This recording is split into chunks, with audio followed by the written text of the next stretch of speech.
You are listening to Leading the Factory Forward with your host, Lynn Friest. We share interviews with manufacturing experts and strategies for embracing the digital future, recruiting a new workforce, finding new business. Lynn is an advanced manufacturing strategist and leadership consultant who is on a mission to show manufacturing leaders how to improve their current operations while preparing for a digital future. And here's your host, Lynn Friest. Hello, and welcome to this episode of Leading the Factory Forward. This is episode number 66, and it's about apprenticeships, and I'll be speaking today with Mandy Parchert. Our goal in Leading the Factory Forward is to help you create a compelling future for yourself, your teams, and your organizations. And I encourage you to visit my website and download the summary at the bottom of the podcast episode and use that as a tool to capture notes as you start exploring these concepts from this episode. Or to help you get started on your journey and to stay up to date on new episodes, download the free worksheet, 3 Steps You Need for a More Productive Workday. So in this episode, I'm going to be talking to Mandy about how she has led a community effort to work on building the future manufacturing workforce in our local area, especially around apprenticeships. We'll talk about who Mandy is and her experiences, the company she works for, as well as what are these things called sector boards. And then we'll get into the problem. How do you develop workforce in Iowa and in manufacturing? Then we'll talk about at least one solution that we found in this area, which is high school registered apprenticeships. But then also we'll focus on the fact in today's world there are challenges for workforce development, and we'll share some resources with you. So I'm delighted to have Mandy share her insights on developing our future manufacturing talent.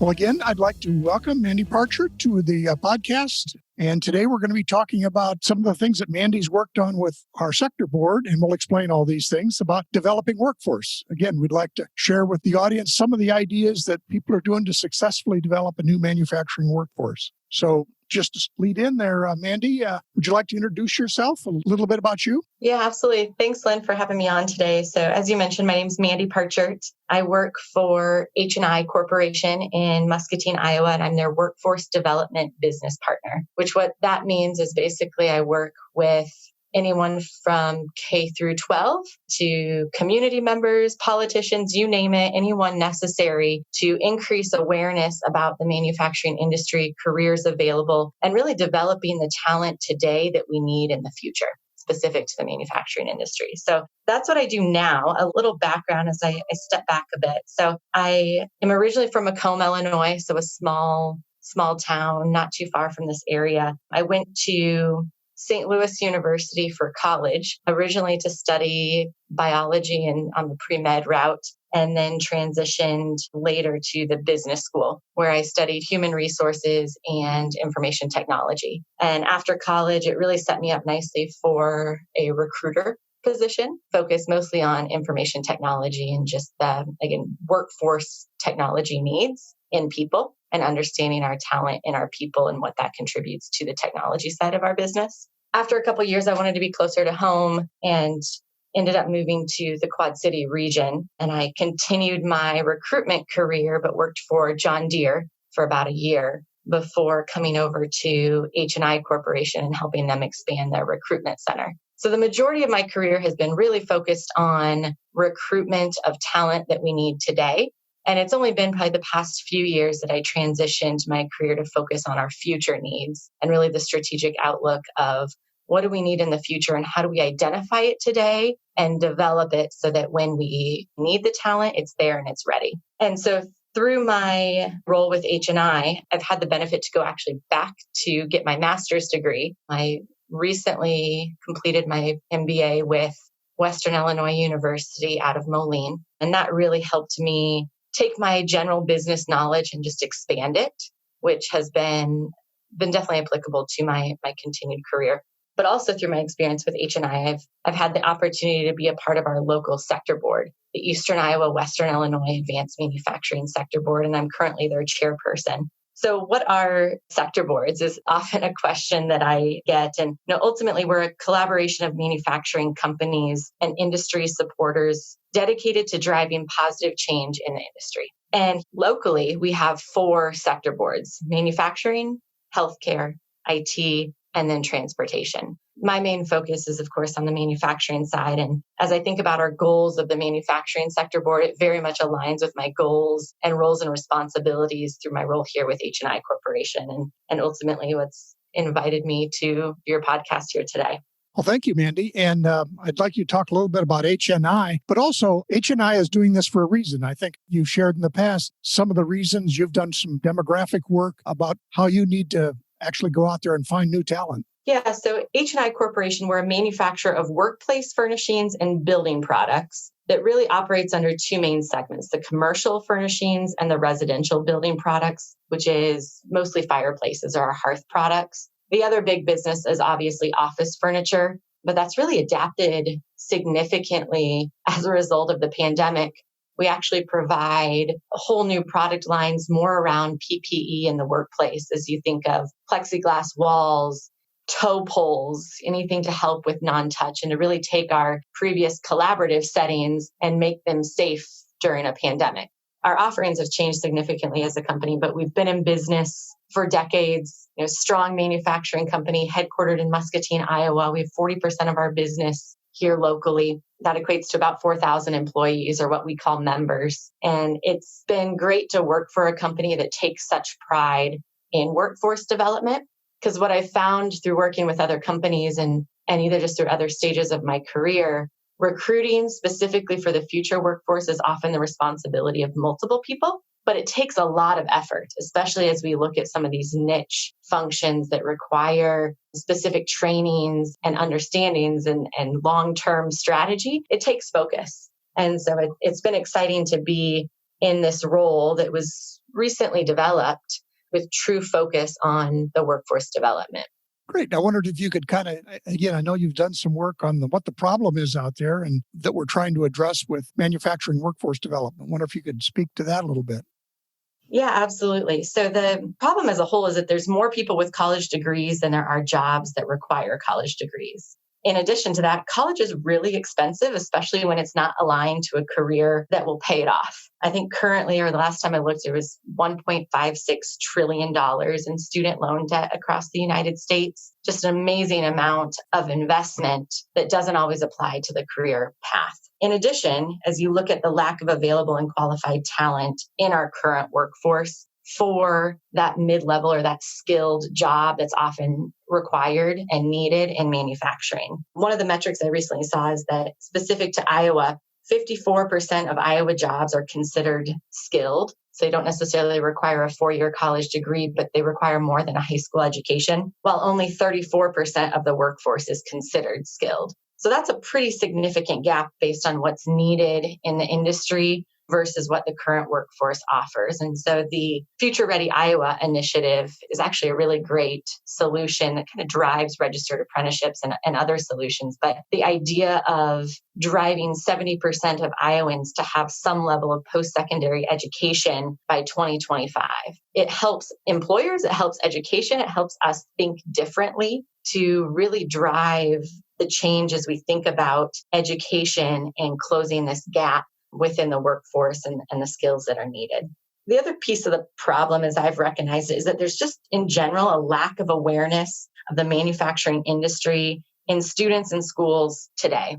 About a year ago, I did a focus group with a variety of different schools at different ages, and it also included educators, teachers, administration. I asked a variety of questions, but one of the main questions was, what is manufacturing to you? What does it mean? And the most common response was the process of making things, which is accurate, but it is so much more than that. What I really realized through the focus group is that with the generation coming out of school today, there isn't even a negative stereotype around manufacturing careers. There's not the perception that it's dark or dirty or unsafe.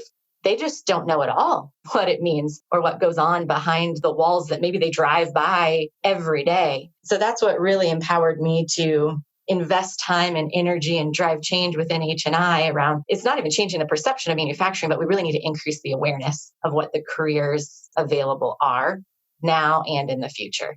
Sure. I think of when I've been in meetings with you and fellow manufacturers, and sometimes they needed to have their perceptions changed too as to, what did they really need in terms of technology skills and what did they need and how well-equipped some students could be to have these things. Mm-hmm. No, you're exactly right. I think the world as itself is quickly changing, and the pandemic has really only inspired that more. I think that's one of the exciting things about manufacturing and just kind of the private sector as a whole is you have to respond quickly to meet customers' needs and changing demands. And so we have to stay ahead and really plan for what we need. But as we look at, upcoming retirements and just planning for the future, there is this whole other gap of skill set that we're losing with baby boomers retiring and smaller generations entering the workforce, that there is a quantity gap as well as a quality gap. Yeah, I always think too, I remember talking with students and, we could show them a little bit, this is welding, but actually as they get into their jobs, what they find is they're not just a welder, they're managing a welding robot. So it's some of those things that it's always interesting to have people know what's the next step possible in manufacturing. Yeah, I think that's also what's so exciting is there's really this appetite in manufacturing around continuous learning.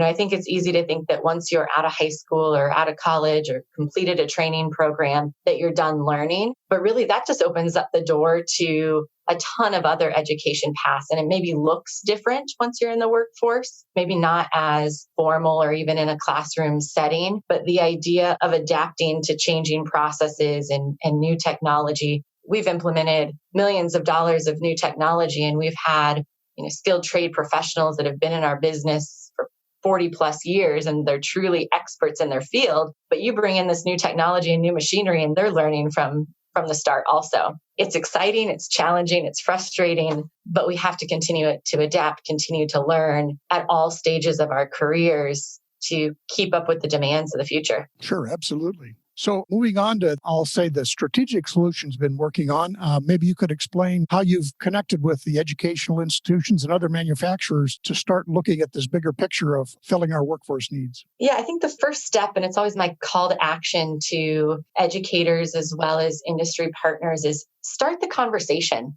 Really start asking the questions to get students to think differently about careers and education, and as employers to be thinking differently about what our expectations of the workforce is also. I think there's just as many roles that we've maybe required a college degree that don't really require a college degree that we probably need to reassess. But starting the conversation, increasing the awareness, highlighting the opportunities in the industry is really the first step. And at the end of the day, it's free. I think as you think about a strategic solution from time and energy, that's the easiest and most doable is start the conversation, get involved, partner with your schools, involve yourself in sector boards, continue to collaborate as a region.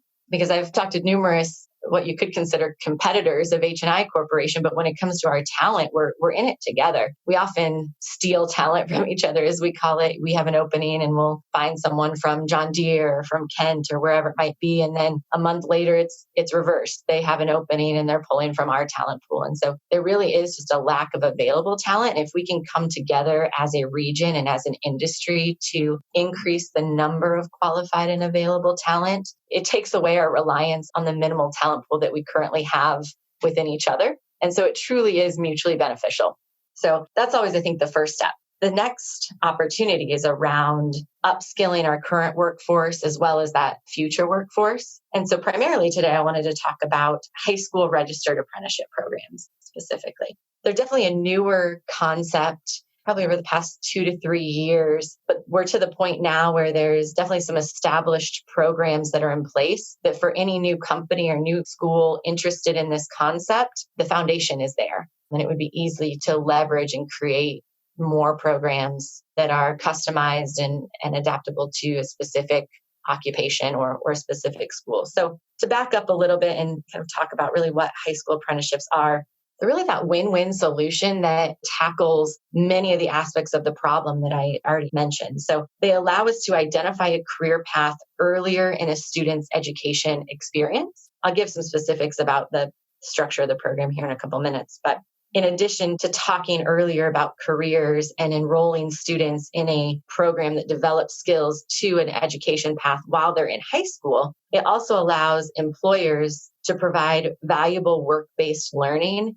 in a manufacturing setting at the age of as early as 16. Because something that we've battled for years are the common labor laws. manufacturing is at times and in certain areas considered hazardous. And so thus it limits our ability to provide hands-on real experiences of what the job might be to students. Yet we continue to hear from students and educators that they want these experiences, but we haven't been able to provide them outside of a common tour or maybe a job shadow. And so high school registered apprenticeships, they open up that age requirement and allow us to actually employ someone at the age of 16 and have them in our workforce in a safe training environment to really grow their skills, give them a real experience, and pay them at the same time. In addition, as you think about registered apprenticeships, it's truly the earn while you learn model, and thus it makes education affordable. So most of the programs that I've seen include dual credit coursework, where you're taking college level classes at the high school age, which thus makes the classes 100% free. It's part of that high school program. And so you think of the normal tuition of a college class and take out the cost, but keep the quality. It's really making this pathway for students affordable. So as you think of the high school model, again, I think it addresses many of our problems for all stakeholders, students, educators, and the employers, which is why I really love it as a solution. But how it breaks down for those that may not be as familiar with it, the core model is that it is a competency-based program, so it's not truly based on time, but the structure of it would allow a student to complete the apprenticeship program within 3 years, starting their junior year in high school. So as you think about that and you think about an apprenticeship as a whole, it's a mix of related training, related instruction, classroom type learning, and on-the-job learning. And so it's the mix of those two things aligned to an in-demand occupation that would prepare an apprentice for a career path that is highly demanded in our area. So as you think of a junior level high school student, the first year in the program is mostly education. It's definitely the program's front loaded with the education so that they're still in high school, but they are taking those dual credit classes and they're more hands-on industrial technology based classes that would apply to the specific occupation that's in demand. During the summer between the junior year and the senior year, that apprentice will actually come and work full time for an industry sponsor, whether it's HNI, John Deere, MA Ford. There's tons of industry sponsors here in our Quad City region that are committed to these type of programs. And so at that time, the student is placed with a mentor. They're in a safe setting within a company, within a local manufacturer, and they are applying what they've learned the past year in the workforce, and they're getting paid at a really competitive rate in most areas. I know our program starts out at $13 an hour. I've seen others that start out in kind of $11, $12 an hour. So it varies a little bit based on the occupation, but all very competitive starting wages for a junior in high school with that free education that's applied. Then as they go into their senior year, we found that there's more flexibility in their schedule the senior year, and so that they can actually continue their dual credit education and also come and work part-time. So really getting more of those work hours and a more immediate application of what they're learning in the classroom to apply that to the workforce. And then they graduate high school. Based on most of the programs I've seen, they will have already had some level of achieved certificate from a local community college, in addition to other credit towards an associate's degree. They have a connection with a company that, as long as their performance is well, is likely leading to a full-time job. And now all they really need to do is complete the required work hours to complete the apprenticeship program. And that'll be approximately 1 additional year post-high school. And so they're working full-time, again, applying what they've learned to the workforce and to the job. And once they complete their hours, they receive a certificate from the state that is recognized across our region and the industry as a credential, as a registered apprenticeship credential. So as you think about a high school student and coming out of your high school path, you're most of the way completed through an associate's degree. You have some recognized certificates already, in addition to a state recognized certificate as an apprentice that you can really take anywhere with you. But chances are you've built a relationship with your apprentice sponsor company, and the intent, at least as what I can speak of from HNI, is that you come and work for us after the apprenticeship program. So really, as you think of you complete high school, you've got a job and your education is basically paid for and you're continuing to learn. And so it's a nice kind of try it before you buy it model too for students and employers. So again, it's really just a great opportunity to really meet all the needs of the stakeholders as well as our future workforce development goals.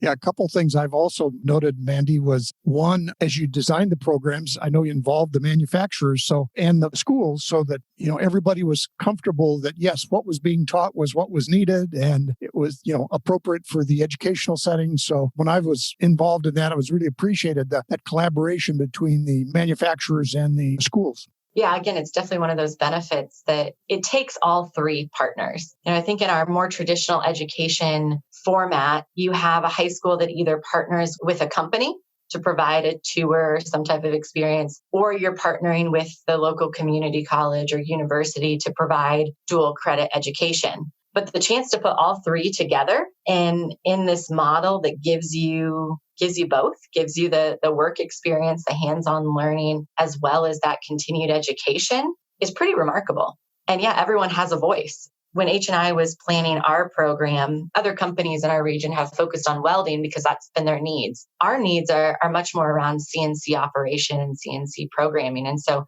our high school registered apprenticeship is based on those skill sets and that path. Other programs that I've seen are on that welding path. And so you can really, as an employer, you can sponsor whatever type of curriculum you want and that you need in the future. And at the end of the day, it's still a high school program. So while we partner and we collaborate, it's the high school's registered apprenticeship program. It's their students. They really have the say. They can still control the curriculum as you think about the education requirements of a high school student. And so they do have that ownership. And then the partnership with the higher level education or the industry sponsor. I think we've been through this a couple years now. And so we've had a lot of lessons learned as employers and as education partners as we've worked through this. So I would almost love to be the employer that's joining in now because I think we've worked through a lot of the initial questions and concerns and problems. And we have some really well-established programs in our region that can be benchmarked and utilized for future companies and schools. But I do know some of the big lessons learned was, the high school needed to think differently about post-secondary education. It's hard to identify a sophomore level student that's going to commit to this type of career path. We've started a lot of the continued education and the career path discussions in 8th grade, and schools are trying to start that earlier and earlier, but it's still very difficult, and we're not quite there to where a sophomore level student can say, yes, I want to be a welder. I'm going to commit the next 3 years of my life to this earn and learn model. I'm going to stick with it because I know that that's what I want to do. And part of the program is that it is fully okay to step back from the apprenticeship program if you realize that this is not your path. I always tell students that if you can figure out that it's something you don't want to do, that is just as rewarding as realizing that it truly is your calling, what you want to do. So there's definitely opportunities for a student to back out of the commitment. But for this model to truly work, it's about identifying those right students that this is what they want. This is where they're going to be most successful. And maybe a traditional college experience isn't the right fit for them, regardless of maybe financial reasons or truly just how they learn. And at the same time, these are robust programs that require a lot of skill even going into it. There's a lot of math that's required for many of these skilled positions, a lot of just hands-on understanding. So usually we're looking for that student that, excels in their industrial technology classes, does pretty well in math, but maybe struggles in a traditional literature class or English class. And that really where they excel and that their passion for learning comes out is through that industrial technology side. And how to recognize how to recruit a student like that has been part of the process. And getting every one of the stakeholders and ultimately the influencers to these students on the same page that this is important and this is a good direction is the starting point. For the high school to be on the same page with the success of these programs and understanding the intent and then really helping to identify the right student. I think one of the other key learnings for the employers has been, how do we employ a 16-year-old? What does that look like in our business? And can we really do it? And what are the legal implications? And how can we make this work? And what is our workforce going to say who's been here 40 years? How are they going to accommodate a 16-year-old. And it's just a whole different generation and level of emotional maturity that you put in your workforce. And initially, transparently, we had a lot of questions about it. But what we've seen from other programs is that the students that do come in, they're excited to be here. And their mentors or those that have been in the business for years are excited that they're showing interest in their career. So there really is this mutual level of respect to the training and to the apprenticeship program. And as for the safety side, I think it's regardless of 16 or 18 or 50, age 50, we have to ensure a safe work environment. Our guidelines are the same. And so that's just as important as we think about these programs. And with the labor laws, as it being a registered apprenticeship, yes, we can employ a 16-year-old. I know if you're a union business, there's some other conversations that you have to have. But for the most part, if you have a registered apprenticeship and you are a sponsor of a registered apprenticeship, you can make it work. It's just about opening your minds and changing your perception and the culture to do it, because it's definitely possible. And the current employers that are doing it have seen really great rewards and have been really impressed with the young apprentices coming into their business of just how quickly they can learn. Again, and that energy and attitude and just the appreciation for the trade is highly respected from all generations in the workforce. Yeah, Mandy, and a couple of the things that I've noticed is, at least for a few of them, they use the registered apprenticeship as sort of a first step. I think we've had some people that, not everybody, but some that wanted to then continued their education and maybe got an engineering degree or something like that. So I think some of them view it as a starting point for their educational journey. And I think that's a great idea. Yeah, I think what's great about the apprenticeship program is that you identify a group of young professionals that are willing, eager, and able to learn.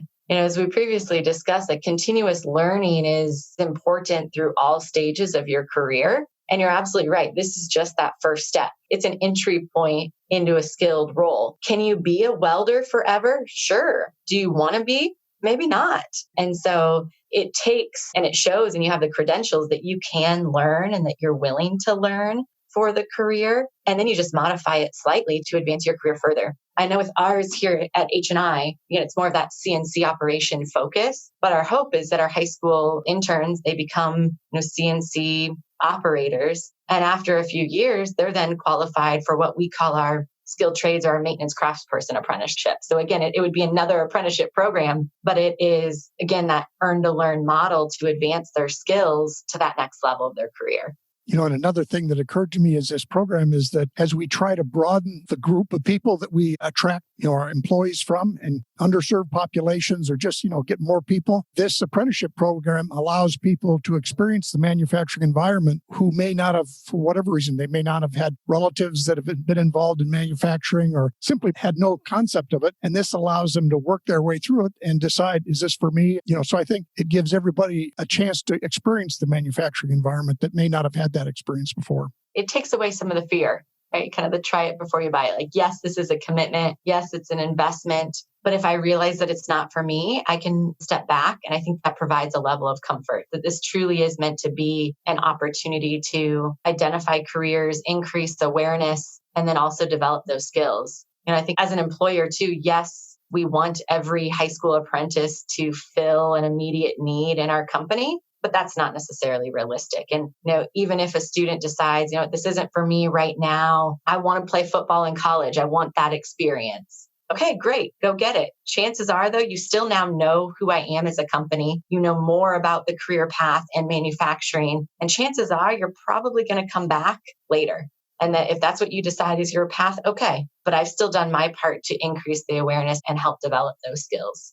Great. So looking forward, what are some of the opportunities that you see for workforce development and sector boards, even in these trying times, I guess? Yeah, great question. Because we just met a couple of weeks ago to really talk through, what does 2021 look like and how do we continue our momentum and increase in awareness about the industry and changing the perception? And the honest answer is it's tough in our current environment, knowing the hybrid school schedules or the remote school schedules. And, how do we meet the needs, especially when we're so used to opening our doors to job shadows or these other more in-person events? It's challenged us as employers to make our experiences virtual. And how do you make it exciting through a computer screen. And so we've really had to think differently and come up with some unique ideas. And I'm excited to say that we were able to launch a video series of manufacturing technologies and demonstrations of those technologies on Manufacturing Day this year, and throughout the month of October. But that was really just the first step. We still need to figure out how to do it better and how to do it more often. And while this pandemic has been challenging and has rocked all of our worlds, the silver lining is that it has allowed us to think differently and, look at different ways to connect with students and educators and in general the public to increase this awareness. And the one good thing about virtual opportunities such as this is your audience is unlimited. You might not get to touch the machine or touch the product that we're producing, but we're all getting much more comfortable at virtual learning and virtual experiences, and we are engaged in them, and there is no capacity. Normally I have a capacity of probably 10 to 15 people per tour group.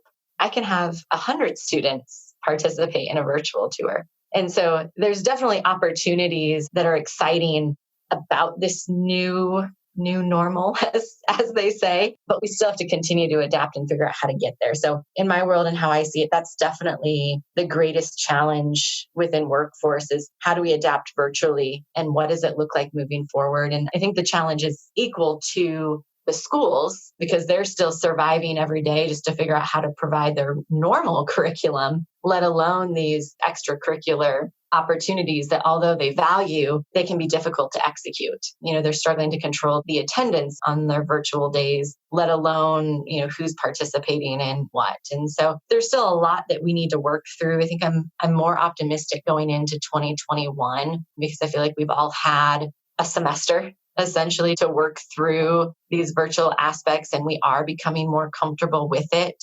And I think we'll see more attendance in the spring semester and moving forward on virtual events simply for that. So as the sector board, and I encourage all of the listeners to check out our YouTube channel, we are hosting an upcoming virtual panel for all local students. So we'll have a variety of employers from HNI Corporation, John Deere, MA Ford, Bowie Machine, and several others on a Zoom call. And students can jump on or they can watch the recording later. But ideally, they jump on live and they can ask their questions to employers. And really, our target audience in the past has been eighth graders to really inspire interest in manufacturing careers. But I think this is a great opportunity for junior, senior level students who want to connect with employers as you think about graduating high school and entering the workforce. So really mutual and multiple benefits to this event, but will hopefully provide more of a live engagement to students to still connect with employers while we're all virtual. But then on YouTube, we'll save the panel discussions out there, but we've also have all of our pre-recorded video demonstrations that shows real employers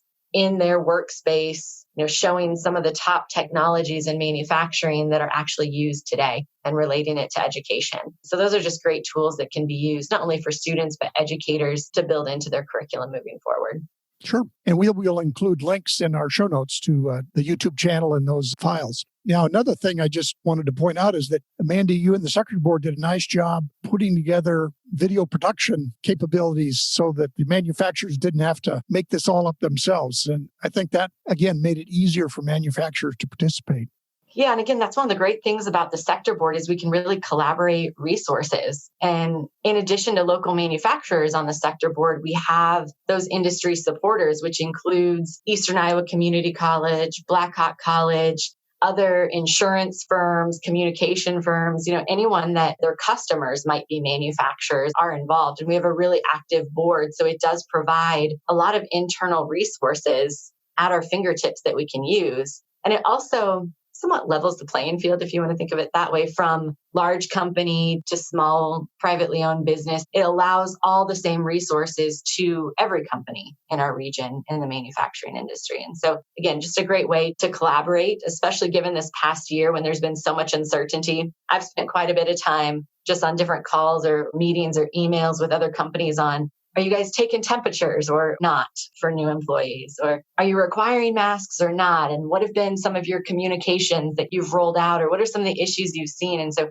just learning from each other and some of those best practices makes us better at what we do. And, I think this past year, we've continued to feel like we are responding to the ever-changing environment of COVID-19. And we really need to start shifting to be more proactive and assuming this virtual way will continue, and how do we still work within it? We can't take it as an excuse anymore, but we really need to work within this new world and use the technologies that we have available and use our partners that we have locally to be resources for us. Yeah, and I think just in general, this has accelerated some technology adoption, whether we wanted it to or not. So it's sort of a hidden opportunity there. Yeah. Agreed. Well, Mandy, I really appreciate you sharing your time and expertise, and I'm sure all the listeners to my podcast will enjoy learning about the possibilities there, because if one thing I hear consistently from manufacturers is workforce, where do we find workforce? So this is just a great opportunity that you've worked together with others to build here in this area. Well, thank you for having me. Again, feel free. We'll include the links to our YouTube and some other resources. If the listeners have any questions, they can definitely reach out to me directly at Parchert M, PARCHERTM at HNI Corp.com. Great. Well, thank you again, Mandy, and we really appreciate hearing from you. Wonderful. Thank you. Have a great day. Again, my thanks to Mandy for sharing her insights on developing our future manufacturing talent. A quick recap, we talked about, what are these sector boards and how do they work? The workforce development efforts in Iowa and in manufacturing in general. Problems that both companies and students face and need to solve. And then we talked about the high school registered apprenticeships. So what's up next? We're going to continue a mix of solo episodes and interviews with experts, some in manufacturing, but also some in areas that can help you build your business. Also, in at least one episode per month, I'll be sharing my thoughts and ideas on becoming a silver entrepreneur and how silver talent might be able to help your business. Now, in our next episode, we're going to be talking with Connor Flaherty, who will share with us new ideas on predictive maintenance. As always, I encourage you to visit my website and download the summary at the bottom of the podcast episode as you start your exploration of this episode. And to help you get started on your journey and to stay up to date on new episodes, download the free worksheet, 3 steps you need for a more productive workday. Thanks for listening, and we'll see you next time.